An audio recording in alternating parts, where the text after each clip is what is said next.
Hello, I'm Marcus Lowth, and welcome to the ANOM-ON-ONE show, where we speak to various paranormal researchers and investigators about all aspects of the paranormal and anomalous world. Now, our guest this evening is documentary filmmaker, researcher, and co-host of the Last Transmission podcast, Mr. Christopher Turner. Chris, thank you very much for joining us. How are you doing? No, I'm doing very well, mate. Great to see you. Not seen you for a while. Yeah, likewise. Yeah, it's a lot's happened since last time we spoke. No doubt about that. Chris, we're going to get straight into it. I mean, we're going to speak about some of your interests from your childhood and things like that in a moment. But I think the best place to start would be what dragged you into not only investigating and researching the paranormal world, but documenting it through film and documentaries. That's an interesting question, and it's one as a filmmaker that I've been asking across the years because I have w wondered for a very long time whether there is some sort of connection here. And I don't want to get all mystical here and get into past lives. And I know a lot of friends that delve into that research and into that area, but it's an area that I've never delved into, nor do I have any memories or anything like that. However, I do find it interesting that a lot of it's a community this nowadays, Hmm. and it has been growing since probably like the 60s, 70s, certainly through the 80s and 90s. Ufology and the conference scene was massive, and it's getting that way again. It's even more mainstream now. But I've always asked people why. And if you ask me why, I just have a feeling that we are meant to be doing what we're doing. At first, I wasn't so sure, and I just thought, but you'll know yourself as you get into cases and you meet people and people cross your paths, and you sometimes you have short relationships with people in this community, and you're not quite balanced, and then with other people you resonate with them. Yeah. So I don't know. I really do think that maybe some of us have been here round this and done this before.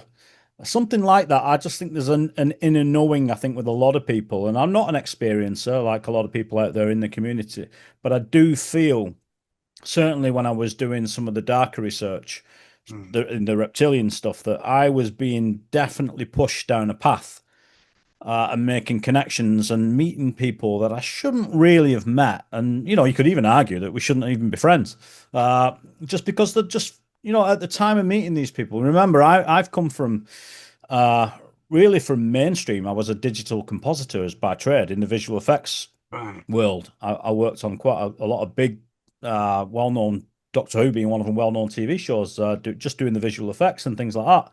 And for a while, that was my world, but I had one foot in the world of the unexplained. I'd done some really low budget, well, it's still low budget stuff now, but a little bit better. I'd done some budget filmmaking and got a taste for this genre and met a lot of really interesting people because that's what drags people into this Yeah. and keeps people coming back. One, yes, it's the phenomena and it's the evidence, but I think a lot of the time it's actually the people because we've got a great community. Yeah, like any community, there's one or two bad apples, but ultimately we're all pushing in the same direction, I Yeah. feel. Yeah. And there's a massive varied knowledge.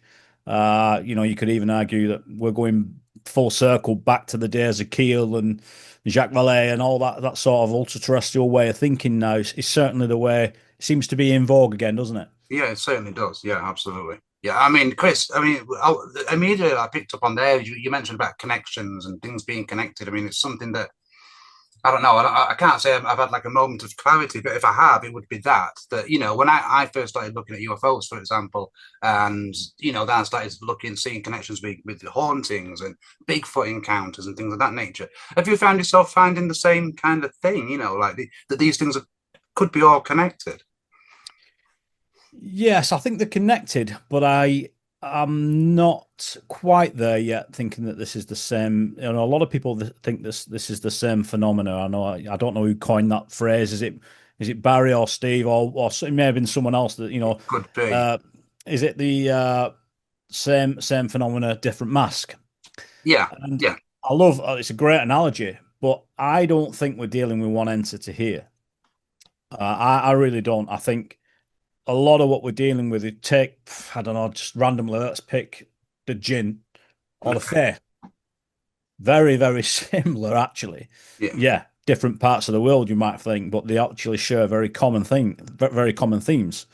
Both, both were here before we were.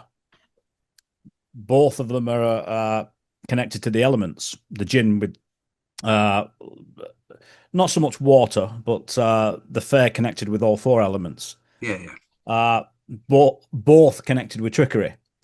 Uh, uh, so I can see the connections, and you can throw the demons in there if you like.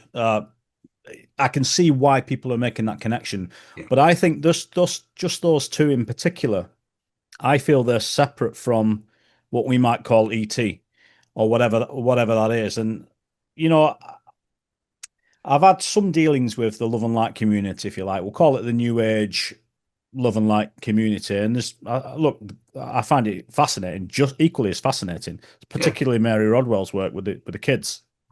Some of these kids are speaking alien languages yeah. to each other across the internet, children that have never met. What is going on? So yes, it's absolutely fascinating. But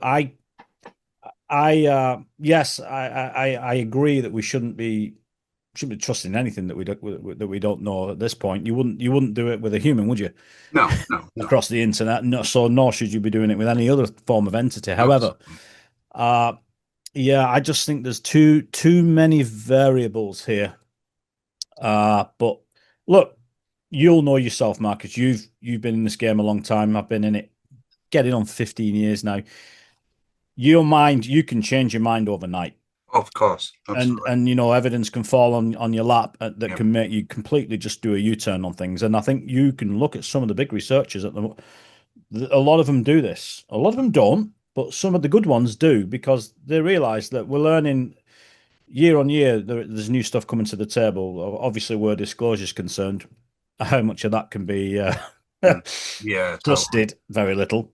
But how much of it can be trusted? I don't know. But yeah, we're living in as a filmmaker and as someone in this community, we're living in fascinating.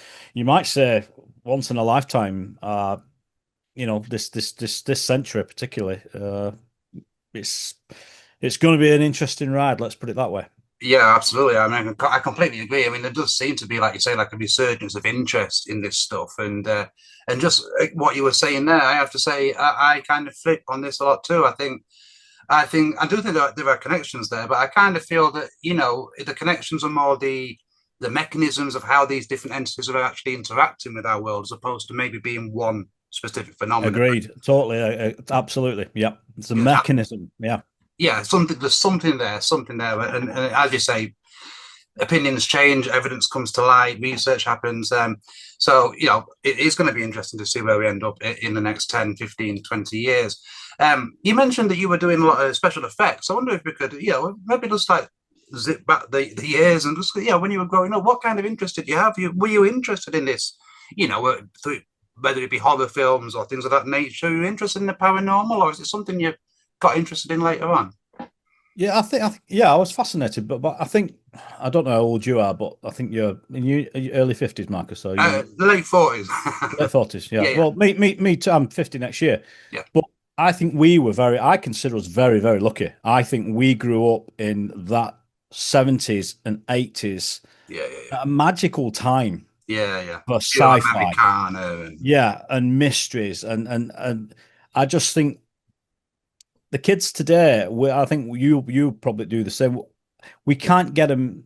They're interested on the fringe. They're interested with the YouTube channels. How many of them are really, really interested in the subject to the point where they want to make a career over? To the point where they'd be doing it if there were no clicks, likes, and money coming. yeah, yeah, That's a different kettle of fish because you and I, we've been doing this and we're still doing this potless. yeah, yeah, We're still doing this. We're doing it for the love of it.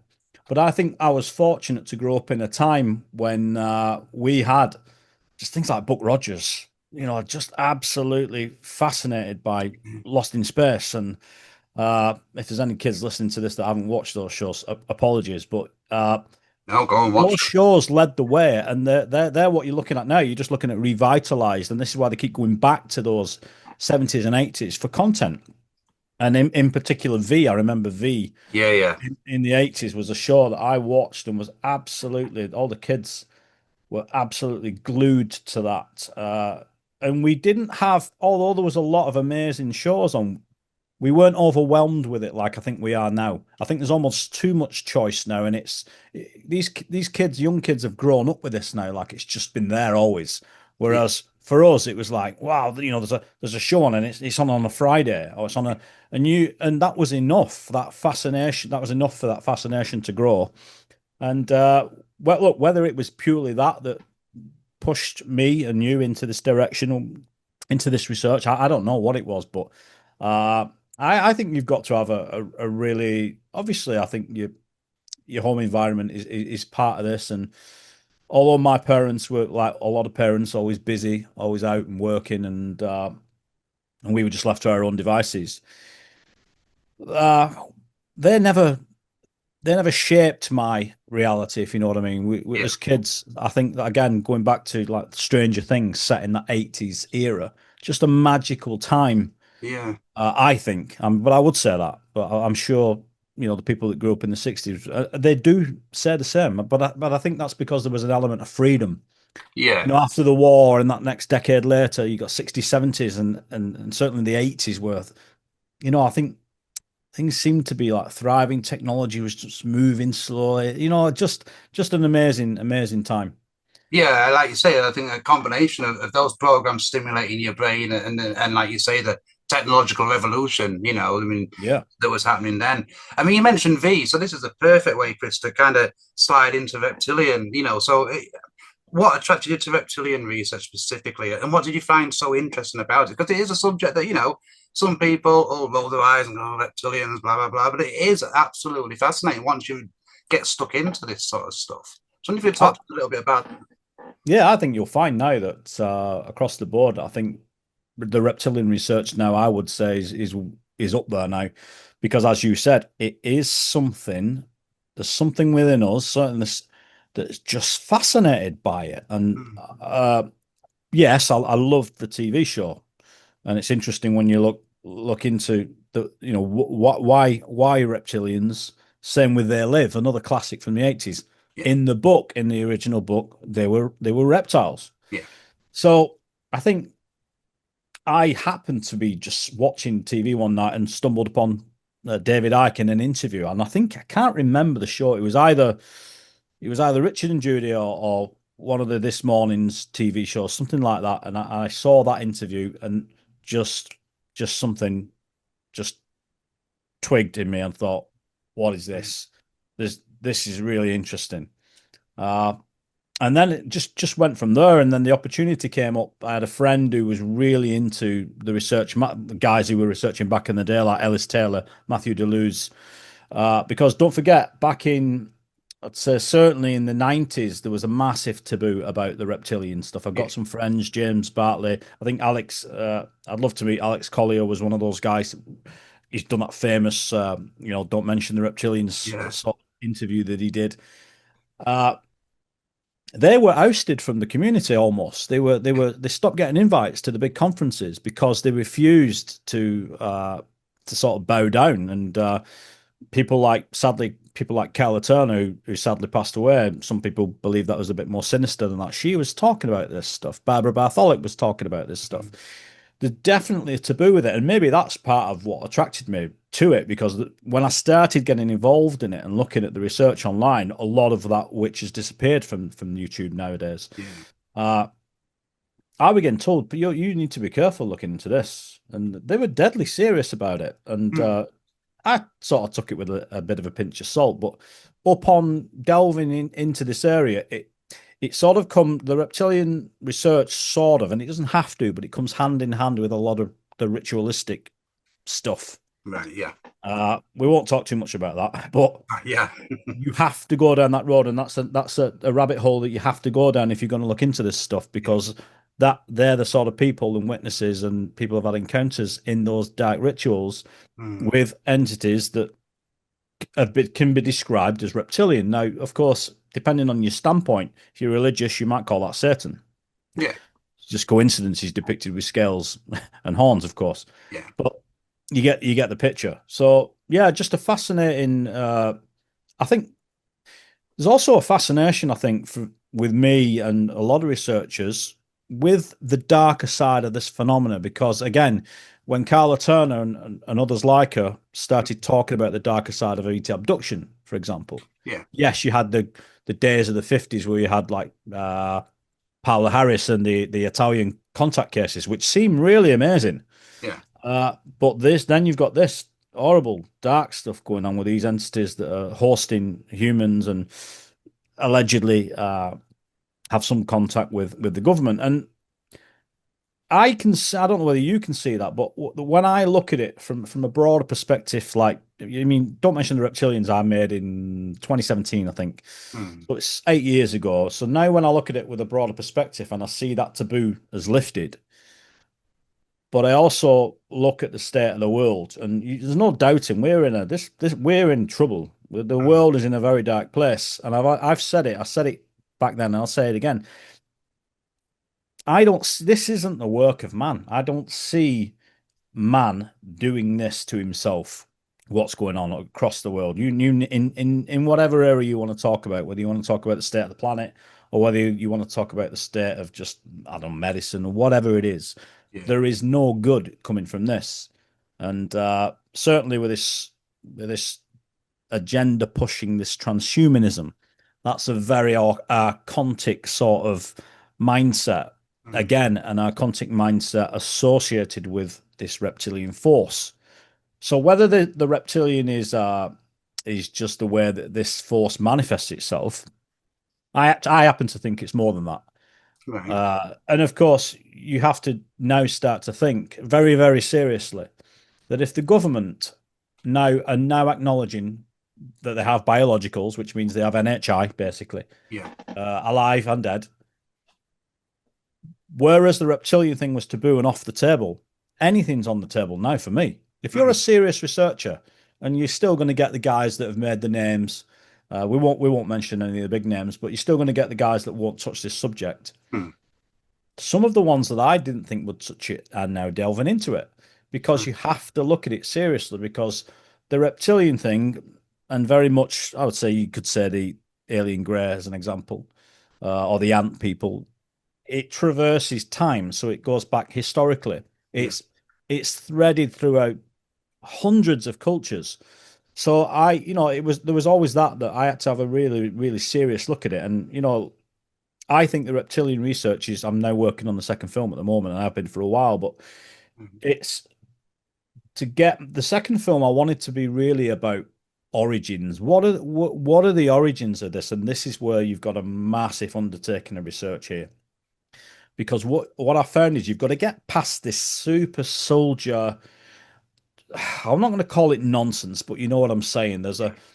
There's a lot of sensationalism being thrown around, and I think maybe the super soldier came from the original MyLab accounts, where there were military abductions. They were ET contactees that were being taken by the military and basically uh, used to infiltrate the ETs, or they thought they were. They Yeah. thought that they were going to put an altar into these MyLab abductees, have them have contact with ETs, thinking that the ETs hadn't figured it out. Yeah. I happen to think that they probably figured that out, but some of the research says differently. But again, because it's such a taboo area, and look at it now, I've said this before. Back in the day, you would have one or two lines of inquiry. You would have the real truth, and then you would have the weather balloon, let's say. Yeah. Now they've realised, and they worked out pretty a while ago, that you don't put 2 or 3 stories out, you put 20 stories out. Mm. Mm. And if you look at Roswell now, there must be more than 20 Yeah. narratives about what Yeah. really happened. And Yeah. it, to me, if you go back to basics, one of two things happened there, as far as I can see. Uh, but again, they've done a really brilliant job, and they are experts now at just muddying the water. So we're looking through the murky water now, just trying to look at this and figure out what's going on. Yeah, I mean, obviously, you probably can't give too much away, but I mean, I find it fascinating. You're working on origins of reptilians. I mean, like you say, there's multiple theories and suggestions. I mean, perhaps one of the most basic, if you like, not simplistic, but legends of the Anunnaki. Were these actually the reptilian gods? Essentially, some depictions of them are reptilian like, Yeah. and things of that nature. And you know, I can't.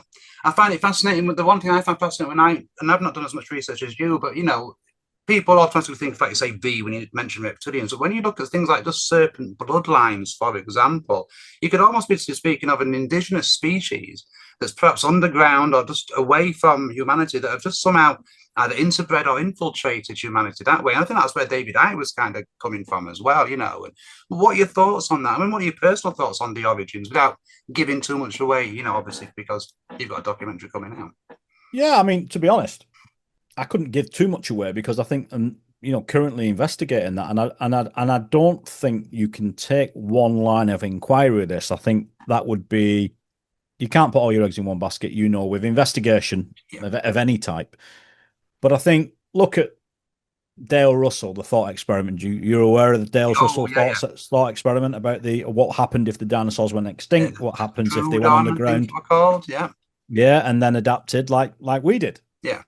What would happen? It was only a thought experiment, but it certainly upset a few people. Yeah. So, you have to give that some serious consideration. Now, the dinosaurs, there's there's a lot of problems with that in and of itself. A lot of I think part of the reason we have so much trouble with figuring out about the origins of these entities or even anything in our own past, our own origins, is because history has just been whitewashed. Yeah. So I think you've got a job on your hands to try and uncover anything. Uh, Now there are a lot of very rare books about at the moment there's a lot of. I think Brent Thomas is a great researcher that's digging into a lot of these areas, but some paleontology work, some stuff about what's the guy called now? He's just done Joe Rogan, the archaeologist. Essentially, what the finding is that all this archaeological research, timelines, dates, carbon dating, Mm. it's not worth the salt. It's just flawed, massively Yeah. flawed. So when you talk about actual dinosaur bones, do we really know how old these things are? How many dinosaur bones are there in existence? Mm. Is it a dinosaur? Is it a dragon? Now, I'm not saying either way, I don't know. Yeah. Yeah. But what I do know is that where you've got problems, where you've got a lack of true evidence, where you're looking at plaster casts most of the time, and on the flip side of that is where you're looking at the mention of dragons throughout cultures, certainly in Asia, Yeah. uh, but all through time. I mean, and then you got the giants, and I mean, like I said, you said it earlier. This thing we'll talk about one source. This thing is so multifaceted Yeah. that you look at researchers like Andrew Collins and Hugh Newman and Jim Vieira, the research they're doing at the moment on the giants. Yeah. If you That's real. So whatever that is, Mm. again, it's well, David Icke's famous thing. It's the domino effect. Yeah. This is protection, but shield the dominoes. Don't let one of those dominoes go over. Yeah. Because if one of them goes over, the establishment's in big trouble. And you only have to look at the way they covet artifacts Yeah. and evidence and ancient texts. Look at the Vatican. Look at what they do. Yeah. And the Smithsonian, they're another one. Speak to Hugh and Andrew Collins and Jim Vieira about the cover up with the Smithsonian. Yeah. Yeah. So yeah, I mean, you pick any. I mean, they're all equally as fascinating as each other. This is why we need a community to all be looking in those areas, and eventually, I think we can, and I think we are actually slowly making these connections. So I think the key is our history. I think if we can figure out at least where, I don't think you can find our origins. I think we are for want of a better word, I think we are a hybrid species. The evidence suggests, even in mainstream now, we just appeared magically. We're amazing. We certainly appear to be able to traverse the astral realms, whatever they are. Yeah. I certainly believe that I certainly believe in reincarnation, whatever that is. Yeah. So again, there's just so many things that you can talk about and discuss, and I think it's important that we have people in all these areas and that we can converse about this stuff openly. And I think now, if anything, what you can do nowadays is talk about anything you like. I mean, there's still a few subjects off the they've been swept under the carpet. Very, very important ones. Usually the darker stuff, because there is a massive, as you know, there's a massive because you deal with Steve a lot. There's a big occult connection Absolutely. with all of this, and that's Nathaniel Gillis's work. It's very, very important. Really great researcher. Uh, yeah, I mean that the occult that's another element that it's just again, if you want to muddy the water, and then that comes along. But again, it is one of the oldest threads Yeah. throughout all of these subjects. I mean, who would think, who would have thought back in the day that they were doing occult rituals, that ufologists and scientists at NASA and, Jack Parsons and all that stuff. I Absolutely. mean, you speak to your NASA fanboys, they won't be aware of that. They'll have no idea about that. Hmm. But Yeah. it's absolutely true. Yeah. No, it And really as is. you know, they're doing it now. So what is that all about? I mean, I'm pretty sure they don't really know what they're dealing with. Yeah, I mean, you're right. I mean, the ritual thing is fascinating, and that's been documented by, I think it's Diana Pasolka mentioned a Mm, lot of that, that's highlighting right. Yeah. what Parsons was doing. And I mean, me and Steve spoke about this as well. I wonder what your thoughts are on this. I mean, you mentioned ritual, it's throughout the ancient world. There's always blood sacrifices, blood rituals, all that kind of thing. You mentioned now the world, it's not too fine a point, but it's going to hell basically right now, and that's where it seems like we're heading. And no matter which way you look at it, bringing ritual practices into mind, if things do explode and we end up in World War III, essentially, that's almost like a blood sacrifice, a ritual in itself. It's gone are the days where we're taking people to pyramids and ripping their hearts out, but we're kind of killing on the battlefields. And what are your thoughts on that? I mean, I know like people like Steve Mayer and Barry Fitzgerald have, they're kind of really big on this kind of thing. What are your thoughts on that? And is that something that's being, you said it's not being directed by man. So, Yeah, well, I think it's something when I've met David Icke 3 or 4 times now. When I interviewed him, it was one of the things that came across very early in his research, and others before him as well. Ellis Taylor, and again, like I said, Matthew Deleuze, all this stuff about the ritualistic side of it. Like you said, it doesn't necessarily have to be physical. This is energetic, yeah, and it's it and you only need to look at the abduction phenomena and the fear phenomena to see that this is about energy, and yeah, this energy is their food, yeah, however you look at it. yeah. It's like Monsters Inc. It sounds bizarre, but it's true, isn't it? It's like literally fear is strengthening these things. Absolutely, and it's one of the again we talk about threads, key threads throughout these, and this is another key thread. Yeah, And I certainly can see what you're saying. And when again, we'll not go too deep with this, but if you look back at the big wars, and we all had members involved, most of us had family members involved in that one way or another. yeah, Uh, what was that? When you look at the politics going on behind that, and yeah, the deals being done behind the scenes there, and the money being handed over, yeah, this wasn't what it looked like. Let's just say that there's a very dark side to all of that, and who was funding that, and who was what mechanisms were being should we say loaned. mm, Uh, there yeah, were certain machines being loaned by American companies to the Germans to yeah, facilitate what they were doing. Does that sound like two countries at war? yeah. Now, Yeah. So as you know, I agree with you. I think now what it is energetically and whether it is all about that, I don't know. Again, I think we've got to be careful here. I mean, I'm not too concerned about it these days, but I think we mm, do have to be careful when you're bringing in new people that we don't overwhelm people. And I think that's probably one of the things that certainly did with me early doors with the reptilian stuff and the ritual stuff. I'm going, what? This is really, it's the reptilian thing's big enough without throwing that in there. yeah, How they manifesting them, how they hosting, how is it done? Uh, you know, blueprint was it blueprint resonance fields and right, yeah, morphinogenic resonance fields. And then with the war, I think if you're talking about the fear, we can go back to the reptilians research and we can talk about how the reptilians or these not just reptilians, any negative entity you want to whatever these things are, the use of fear and the low vibration yeah, people addicts people who've suffered severe trauma.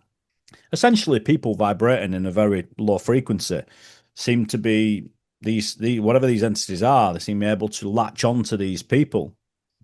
And so you then, like you said, you then begin to go, wait a minute. So if this is being done on a small scale, what happens if it is done on a massive scale? And then you get into talking about rituals. You then get into the live rituals that we're watching every day, but we're just not aware that the rituals. And I don't think it's any secret that look at NASA and its Freemasonic connections, but that connection's just not just about the space agency. It goes everywhere you can look. Uh, and the symbolism is there. And what did it say? Symbolism will be their downfall. Well, I really hope that that's true. I don't know who said that, but I really hope that is true, because there's certainly, if you've got the eyes to see it, it's everywhere now.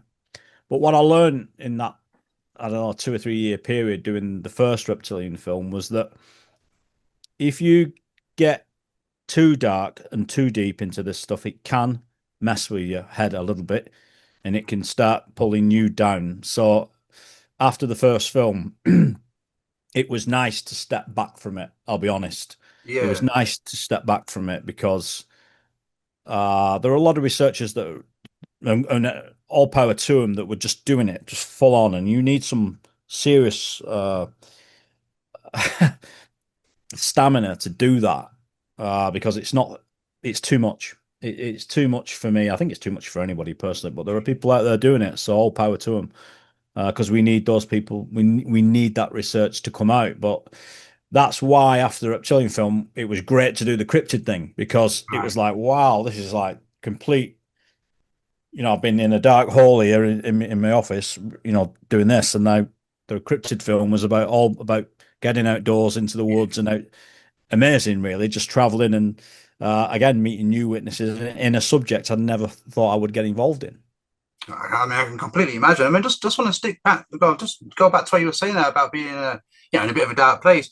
What are your thoughts on that? Is that a your normal human reaction to dealing with such dark matter? What do you feel? That could be, again, for want of a better phrase or word, the phenomena that's like almost feeding off that darkness and almost intensifying it. What are your thoughts on that? Because I found that really interesting that you said that, because I've heard that before as well. I'm Yeah, not. I certainly think I was being messed with while I was making that film, without a doubt. I'm absolutely certain of it. Uh, Actually, we were meant to go and film David. I can't remember what day it was now. I can't remember the day of the week, but we were meant to go on a certain day. And at the very, very last minute, I cancelled it, or one of us cancelled. I think it was me. I cancelled it for something. And that day, the ferry we were meant to get on, the ramp collapsed, Wow. and all the cars crashed into the sea. Wow. Now I just saw that, and all right, a bit of a leap. I just thought, wow, that is odd. Yeah. Anyway, when we went a couple of days later, met David, did the interview, came back. I'd only been in the house probably about an hour, and I'm just sat there with a laptop, just checking emails and whatnot. And I just looked up from the laptop, and there's this yellow ball in the living room, about the size of a tennis ball, slightly bigger, and it just appeared, just plasma, like a plasma ball, yellowy color. And I'd never really, I'd had some a UFO sighting when I was younger, but nothing like this. Yeah. Two weird incidents in the space of a few days, and then from then you would find yourself getting, not falling out with people that are your friends, but you'd start getting miscommunications Oh, with people that, and not fallouts where there shouldn't have been fallouts. And anyway, I became very friendly with James Bartley, and James is one of the top reptilian researchers in the world, and he'd been researching this for decades and decades. And he said, "Look, I can tell you now that is something that happens all the time. It's similar to the love bite sort of thing that Eve Logan writes about. right. That, and the is it the twin soul type thing. Right. Yep. They put people together. But I Yep. think that's what they're doing. I think they were. I think when you get close to this subject, and Steve will probably tell you the same thing. When you get close to it in one way or another, it will put things in your way. It might not be so blatant, but it might be. Well, why don't you do that cryptid film then? Woo, why don't you go that way? Right. Yeah. You know what I mean by that? Yeah. And it's like, oh yeah, well, why don't I do that? But in a very subtle way. Well, he's a new person. He's another researcher about that. And normally, and then when you look back at it, you'll think, wait a minute, why did I veer off that path? I was absolutely adamant that I was going to be doing that. Now, I think again, if you're really paying attention to this, it's always in hindsight, Mm. always in Yeah. hindsight. But I think again, if anyone listens to this and they're going into this stuff aware of it, you can see. I think there'll be small markers that you'll be able to spot and see and go, I see what's happening here. And look, who knows? Look, I don't know what you think of spirit guides, but I certainly I think we do have some form of protection. In what form, I'm not sure, Right. but I always feel that I'm being sort of not watched over, but I feel I'm being guided in the right way. Right. Uh, I'm with you. Yeah. so I think listen to you gut. Really, uh, you know, the reptilian thing to get back into it now. Look, it's a thing that everybody used to eat. Still now, it's one of the first questions if I do an interview anywhere. Yeah. When are you gonna do that follow up? A lot of the Americans email me, loved it. When are you gonna follow that up? Yeah. I can imagine. Because there's just not that much Hmm. stuff on the reptilians, even though, if you look on YouTube these days and you look at the views, you'll Yeah. see that these videos are getting massive views because Yeah. there's a Yeah. massive interest in it. So, as you said earlier, whether this is connected to ancient cultures and going back to Lemuria and Hmm. Atlantis, if people believe in that, I believe there is a connection to that. Yeah. Yeah. Uh, and then back to the Anunnaki. I mean, you've got Credo Mutwa's research. Oh yeah. Absolutely. Yeah, Yeah. Credo Mutwa's research, and how uncanny is it that we've got the Anunnaki that are two brothers, and Credo Mutwa's got the two brothers Yeah. that are reptilian, and Yeah. this two brothers story again. There's various cultures that talk about it, so Yep. don't forget. I think it was Sitchin that told David Icke, don't talk about that, don't go down that road Yeah. about the Absolutely. now. I don't know. I don't know whether that's true or not. I'm sure that's what David said. I've heard the same thing. So Yeah, yeah, I think it yeah, is. and obviously Sitchin was CIA. Right. Yeah. Sitchin, well, I won't say he was CIA. He was working with the CIA, but look, you could argue, look, it's not such a big deal. John Mack was working with the CIA. He wasn't working with them Yeah. I know in what you're that saying. way. Yeah. I Yeah. think people take it the wrong way. Yeah. And No, that's I know a what you. very clever way of these skeptics and people don't want to shove you down the wrong road. Well, he was CIA. No, no, there's more to it than that. Yeah. And you only need to look at what happened to John Mack to see that he wasn't CIA. Yeah, yeah, it was So yeah, that was tragic, and to John Mack yeah, actually very suspicious as well. And I mean, one thing I would say is, like, and you're right. I've heard plenty of other people say it, Steve, Barry, Nathan, Nathaniel said the same thing. That the phenomenon pushes back, and so that makes me think. And I was just thinking this as you were speaking. It almost suggests some kind of hive mentality on the part of these reptilians. Like, it's not an individual reptilian entity that's guiding you necessarily. It's almost like, like I say, like a hive mentality, just putting blocks there. So I don't know about your thoughts on that. But what I would like to, feel free to let me know. But I would like to ask you, did you ever think, did you ever regret going down that research? Did you ever think I've gone too far? And did you worry that there could be repercussions, or was it just worth it all the way through? uh, I'll tell you one day when I did think it had gone a bit far. Right, My daughter was nearly, I was 2.5, 3, nearly 3, I think. And one morning I came in and we had like a bed cot sort of right, thing. yeah, And I came in and she was obviously speaking at that age. Uh, and she said that this scaly hand had come through the wall. wow, wow, I mean, I think she's barely 3. yeah, So I'm asking her, just describe to me. And she said, what did she say? She said the small ones are all right. I don't like the big ones. But yeah.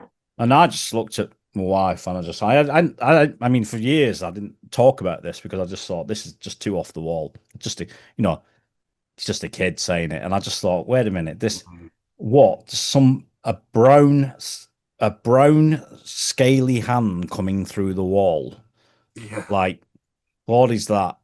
Uh, yeah, and at first I thought about it for a while. I just thought,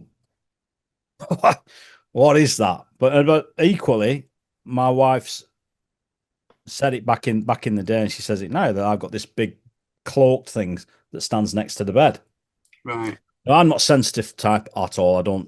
You know, I don't know, but she insists she's woke up on multiple occasions and seen this thing stood at the side of the bed. Huge thing, just a dark figure. But she said I'm not getting any malice or fear coming off it, and I don't know, like, just a couple of things, and I just thought that was the one thing I thought, right, is because look, don't forget at this time, Hmm. I think the darker subjects tend to I wouldn't say they can create paranoia in some Yeah. people. Yeah. And there's that side of this subject, as you know, where you're always going to get the extremes. So I was getting contacted by a lot of people that were Right. throwing wild stories at me just from every direction. And as a filmmaker and partial investigator, I could call it these days, I suppose, Yeah. you got to be careful with that sort of stuff because, there's one or two crazes out there, and it's real. It doesn't matter what you think about it. It's real. You'll know someone in the subject that's dealt with it. They're out there. So that was another side of it. I just thought, ooh, Yeah. like, but again, you were always dragged back in because some of these cases were absolutely fascinating, amazing. Like some of these MyLab accounts were just Hmm. blowing my mind. Yeah. So this is why I suppose we all get we're all doing this now after decades, I suppose, some people, because they're not making a living, or very few people are making a living out of it, but we're just doing it Yeah. because it's just so fascinating. And I think there's something inside. I think it is that origin story that we're searching for. We know it's connected to this phenomena somehow. Yeah. Definitely is connected to the phenomena. In what way, I don't know, but I don't think we're going to hear anytime soon that we're the product of the gods. I think that'll be put on hold. Yeah. For Yeah. now, it's going to be, like you said earlier, it's going to be, well, we got a UFO, we got a bit of tech, we're not sure what it is, blah blah, and it's going to be that, isn't it? Like it always has Yeah. been. Yeah. And drip But feeding information. the abduction phenomena, the DNA connection, the soul connection, all that stuff is just going to be, coming because surely, I mean, if you're looking for whistleblowers, guys, we've got millions and millions of abductees here. Are you not going to talk about it? Yeah. It's Yeah. not being, it's just not being talked about at all, Yeah. despite really high profile whistleblowers, generals, military, bloody uh, captains, and you name it, Navy chiefs, every man and his dog Yeah. with credentials up to here talking about the abduction phenomena is real, the contact phenomena is real, but at the moment we're just talking about eggs. Yeah, yeah, totally. That gets swept aside. I mean, you touched on something there that I was going to ask you, Chris, and so I kind of think I know how you're going to answer this. But what I've found, the more when I first started looking at this kind of stuff and researching, I was just enthralled with it. Like you said, I was just fascinated, and just found it absolutely exciting, I suppose. But the more you get into it, I feel it kind of tells you a little bit about human existence as much as strange phenomena, and you touched on it there about there is something different about humans. There is something different about us compared to almost every other animal on the planet. For example, we're not just another animal. So, yeah, what are your thoughts on that? Do you think it does tell, or it should, if we research and follow this properly, it should tell us something about human existence and whether we do live again and go to energy and things of that nature? Yeah, I will. One of the key themes at the moment in sort of like if you like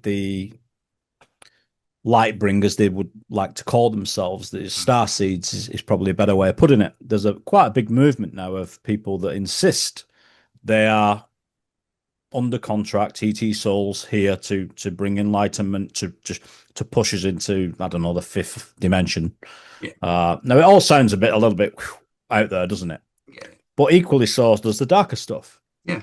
So I think with modern physics now and science the way it is that talk about this stuff, you can kind of see that Mm. what these people are saying could be legitimate, or at least some of it could be very legitimate. Now, if you believe in reincarnation, just start there. Yeah, That in and of itself is all right. You, what is that? yeah. What is that? It's mind blowing. Yeah. So I mean, that kind of goes against everything that we've been taught, and that's just again, we're just talking about another domino. Yeah, yeah, yeah. So again, it's another domino that has to be protected. So at some point, maybe that's what the fear is, uh, Marcus. Maybe they're just thinking that we can't let the domino fall over fully. We just can't, because if it does, it just sets this chain reaction off. Yeah, Uh, that's going to cause real trouble. And I think, look, you only need to look at. Well, we said it earlier, don't we? I mean, didn't we? Science is in trouble. Medicine, it's in trouble. yeah. Religion, the other one. Politics, Yeah, yeah, it's in trouble. It's all plastic. The whole thing's, for want of a better word, it's theatre. yeah. Nothing seems real. I don't know about you, but I mean, I don't very rarely watch mainstream TV these days. And if I do, if there is an advert on, it's I can't connect with it. Mm. I'm watching it thinking, do people believe this? Uh, Mm. and I think that's one of the things after being in this genre and this community for so long. I think you do detach yourself, don't you? Yes. I mean, it's not always good actually because you're always the guy talking about ETs at parties. Yeah, yeah, You're that guy. But at the same time, people do have a fascination with it. You're always, you're never going to be sure at that party. There's yeah. always going to be someone that wants to spend the night talking about it with you. Yeah, you're absolutely right. I mean, I asked Steve this similar, and again, you kind of drifted into it. So I think it's worth asking you this. I mean, do you ever feel, or do you ever wish, should I say, that you didn't know anything about this? You'd not gone down this road. Do you ever wish, for want of a better phrase, you'd just lived a normal life? You didn't know anything about the weird and the wonderful, and and you could just live as everybody else lives without knowing all this stuff. Do you ever wish that for yourself, or are you glad that you know all this stuff? No, I'm absolutely glad. Yeah, again, going back to again, I won't go too deep because I'm not. I just think that when most ufologists or researchers in this community really sit and think about it hard, there's something else driving this. There's Mm, something driving that desire to want to know. It's more than just a passing, it's more than just a passing interest. It's sort of like it's a need to really want to know. And I think you get that extreme, like, don't you? You've got that world which is the opposite end of the spectrum that completely just closed off, and you'll get people in the community that would argue that they are very young souls yeah, that want to do that. They're new souls. They haven't been around the karmic loop, so to speak, yeah, and experienced this. And I got to feel that there's something in that. mm, There's got to be something if in that karmic loop that if you're going around a number, I'll say it's true, and you do go around a number of times, and we keep coming back learning. yeah, Then isn't this what it's? Isn't this the culmination of that journey? yeah, Maybe yeah, that's how it. That's how it. Look, again, I don't. I try and not get too deep because that's a conversation for another time. And plus, I'm not. Uh, Philosophy is not my thing, but it's just a feeling. yeah, I think as you get older, as well, you sort of you really start contemplating these things and thinking hard about it. yeah, Uh, and only now, and look, you can't blame the newer generations now because it's something they've been born into. It's difficult. They're born into it. yeah, Again, going back to David Icke's analogy, you're born in the madhouse. Yeah, You're in yeah, it. You can't see it. You're in it. So all this constant war and all this malarkey that's just normal on the everyday news now. We're just constantly, there's famine, war everywhere, yeah, price hikes, cost of living crisis everywhere, climate crisis. yeah, And there's always some sort of crisis everywhere. But to some of these to people, they just think it's normal. It's like part of the for us. It's sort of like what? yeah. It's and I don't know whether we have just have been born around in this time or whether we'll just come and go, Marcus, and whether it'll just the whole disclosure thing will just pass by, and in 50 years from now, it'll be something else. I mean, look, it happens every time we get to this kind of a fork in the road with disclosure. It happens that people want to give a date. Yeah, yeah, Bledsoe, he wants to give his date, doesn't he? Chris yeah, Bledsoe, he wants to give it's 26 or it's 27, definitely, yeah. without doubt. They're coming out to sea. This is it. They've had enough. Game's over. I don't know. What do you think about the Bledsoe case? Well, You know, I think all of it, to be honest. I mean, we spoke about it numerous times with numerous people. I think the best way to sum it up is it's all retch and no vomit. Nothing's actually being said. It's been kicking around for years now, hasn't it? Disclosure and who's going to say what and what they're going to say. And essentially, we're no further forward. We don't know anything else. Apart from a few whistleblower texts, which they've immediately shot down anyway. So what, can you trust them? Who knows? And I think even if they did just disclose everything they knew, I think they've built up such a wall that people would just not trust it. I think outside of a UFO landing on the White House lawn, to quote whoever said that, I just think people would just not believe it. So, but no, ultimately, I think it'll just be a little bit of possibly some drip feeding of information, similar to how they tried to wrap Roswell up. They'll just try to wrap it up. Yeah, we're not quite sure what it is, but it's not a threat. And like you said, they'll dust it off and hope it just disappears. But I don't think it will disappear. And just that leads me to asking. I'd like to ask you one more thing. How do you think we need to approach as researchers and investigators? How do you think we need to approach this? Not just UFOs, but the paranormal world in general? Because, like you said, it's too huge for one researcher alone. So, do you think we need to be working together across these different fields of interest? absolutely, yeah. And I think a lot of us are already. Yeah, I think there's still a little bit of coveting of information, and I think that's just in some respects, it's kind of natural because, as you said earlier, you got to be really careful in this genre.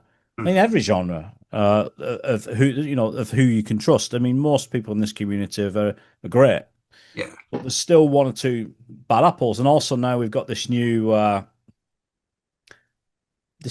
group of I won't even call them researchers, more what are they sort of influencers, if you want to call it right, that. okay, They're now in it for another reason, and I think you only need to look at what's happening with people's research.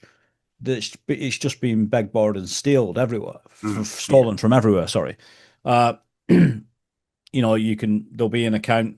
Some guy will give his account, and before you know it, it's all over. There's 100 TikTokers on YouTubers talking about his account yeah, or a case he's researched, and I think that is only going to stop the sharing of information. And I think because everything, there's no, excuse me, there's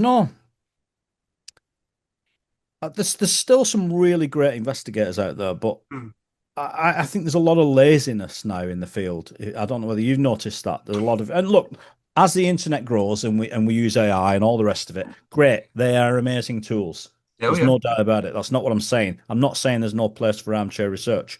That's not what I'm saying. There's a difference between armchair research and just regurgitating someone else's yeah, work. That's two different things. yeah, yeah, So yeah, I think we should be working together. But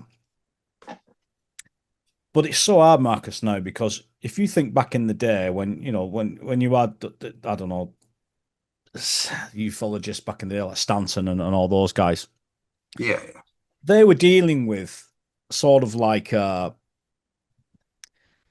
newspapers and the physical disinformation. yeah, People infiltrating the conferences or the movements or MUFON or whatever. Yeah. Now we don't know what we're dealing with. We're Mm. dealing with bots, AIs, Yeah. people you don't know whether they're real, personalities you don't know whether you're being contacted by. True.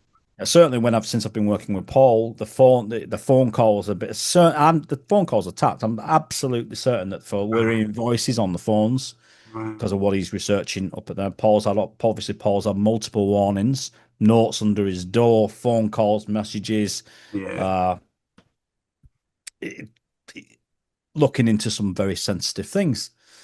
So yeah, I think there's enough good researchers out there, certainly being influenced as well by, the new researchers. I'm hoping that they'll get influenced by that. Yeah. Because if you're into Marcus, if you're into clicks and likes, and look, we all like feedback. We all like to be told that we're doing a good job. It's Yeah. human nature. Yeah.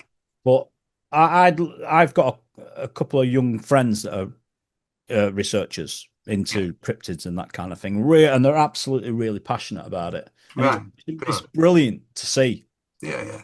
Yeah. up and coming. And long may it continue. I just hope we see less of people stealing people's research, which is annoying.